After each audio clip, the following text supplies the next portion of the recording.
મિત્રો, good morning. આજે આપણે standard 5 English unit 3 travel time આપણે ભણતા હતા. તેમાં આપણે આગળ જોઈએ. એક્ટિવિટી આપણે 1 થી 7 સુધી કરી ગયા. હવે એક્ટિવિટી 8નો અભ્યાસ કરીશું. તો બાળમિત્રો, આપણે યુનિટ 3 ટ્રાવેલ ટાઈમ એક્ટિવિટી 8 વિશે ભણીશું. એક્ટિવિટી 8 અહીંયા કીધું છે, જોડીમાં કામ કરો, આપેલ કોયડા ઉકેલો અને જવાબ લખો. તો પેલું છે, it is a big animal. તો અહીંયા અમુક કોયડાઓ આપેલા છે જેના વિશે આપણને કંઈક કીધું છે અને એ શું છે તે આપણે વિચારીને કહેવાનું છે. It is a big animal. It એટલે તે, ઇઝ એટલે છે, અ બિગ એટલે મોટું, એનિમલ એટલે પ્રાણી, તે એક મોટું પ્રાણી છે. It has 2 long teeth. It એટલે તેની, હેઝ એટલે પાસે, 2 એટલે 2, લોંગ એટલે લાંબા, ટીથ એટલે દાંત. તેની પાસે 2 લાંબા દાંત છે.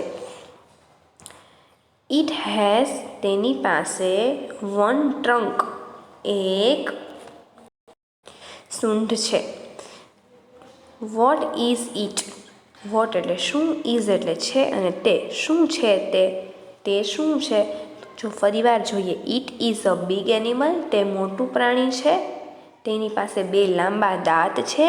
ઇટ હેઝ 1 ટ્રંક, તેની પાસે એક લાંબી સૂંઢ છે. અને વોટ ઇટ ઇઝ, તો આવું પ્રાણી કયું હોય જે મોટું છે, 2 લાંબા દાંત છે અને તેને લાંબી સૂંઢ પણ છે.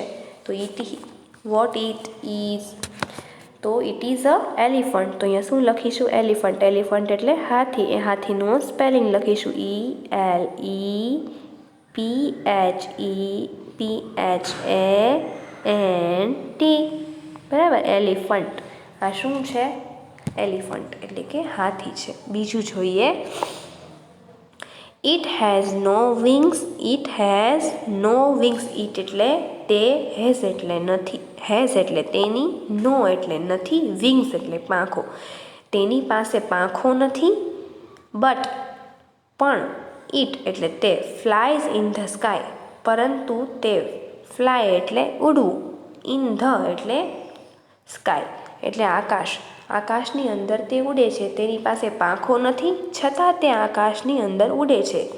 ઇટ ઇઝ તે છે, નોટ એટલે નથી, અ બર્ડ તે પક્ષી પણ નથી.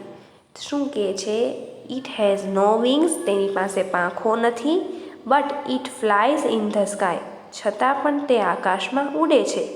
It is not a bird, તે પક્ષી નથી. વોટ ઇટ ઇઝ, તે શું છે? તો તે શું છે? રોકેટ છે. બરાબર. જો તે પક્ષી નથી, તેની પાસે પાંખો ન હોય અને છતાં પણ તે આકાશમાં ઉડતું હોય તો શું હોય? તે રોકેટ. તો અહીંયા આપણે શું લખીશું? ROCKET, rocket. હવે ત્રીજું છે, ઇટ હેઝ 4 legs.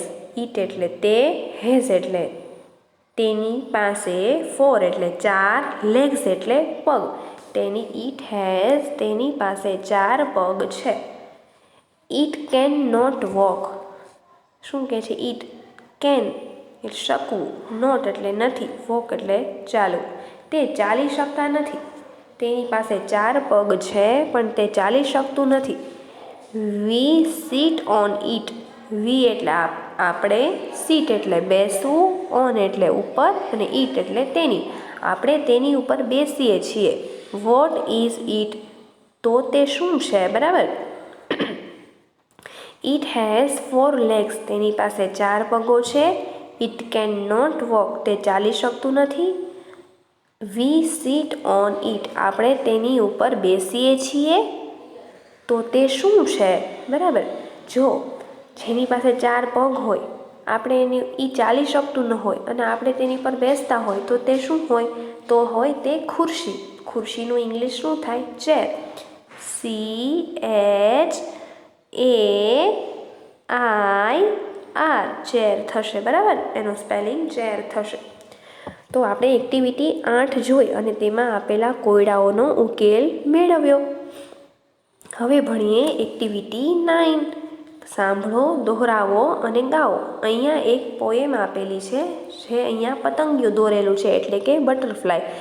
તો ઓબ્વિયસ છે કે તે પતંગિયા વિશે જ કંઈક હશે, બરાબર. તો આપણે તે પહેલાં ગાઈએ અને પછી તે સમજીએ. Brown and furry caterpillar in the hurry take your walk to the shady leaf or stalk or what not maybe a lovely spot.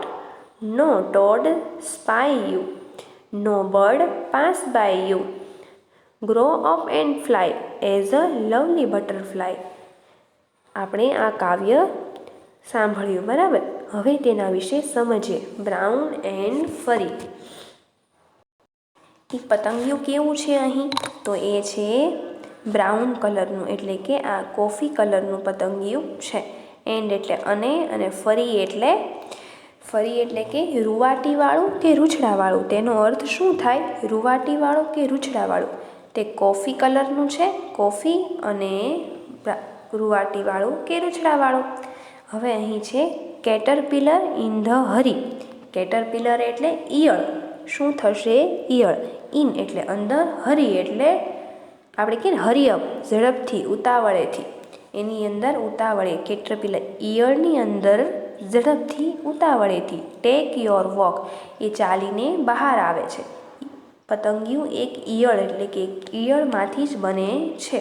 એટલે કે છે કે તે પતંગ ઈયળમાંથી ઝડપથી ચાલીને આવે છે. ટુ ધ શેડી એટલે છાંયડાવાળું. લીફ એટલે પાંદડું, તે છાંયડાવાળા પાંદડું. ઓર સ્ટોક એટલે કે ગુસ્સાભરી ચાલે.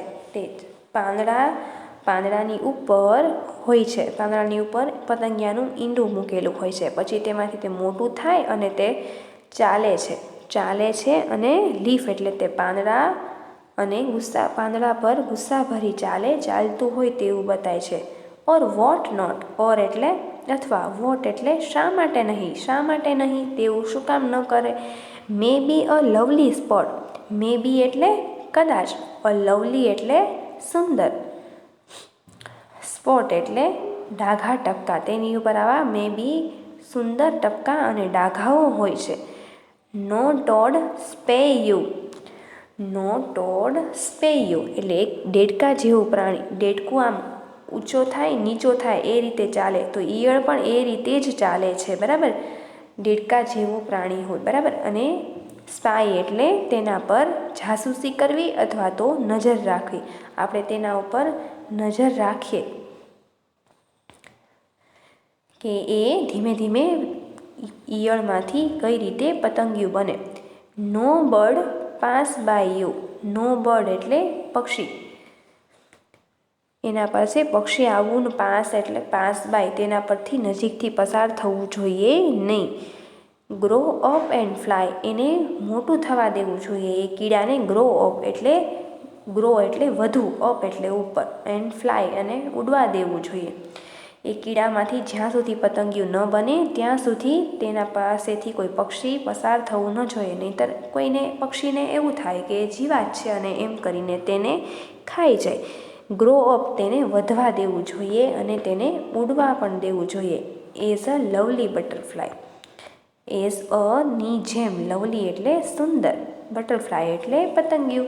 જ્યાં સુધી એ પતંગિયું બનીને ઉડી ન જાય, સુંદર પતંગિયું બનીને ઉડી ન જાય ત્યાં સુધી તેનું આપણે ધ્યાન રાખવું જોઈએ. તો આપણે અહીં સરસ મજાની પોયમ સાંભળી અને એને ગાઈ.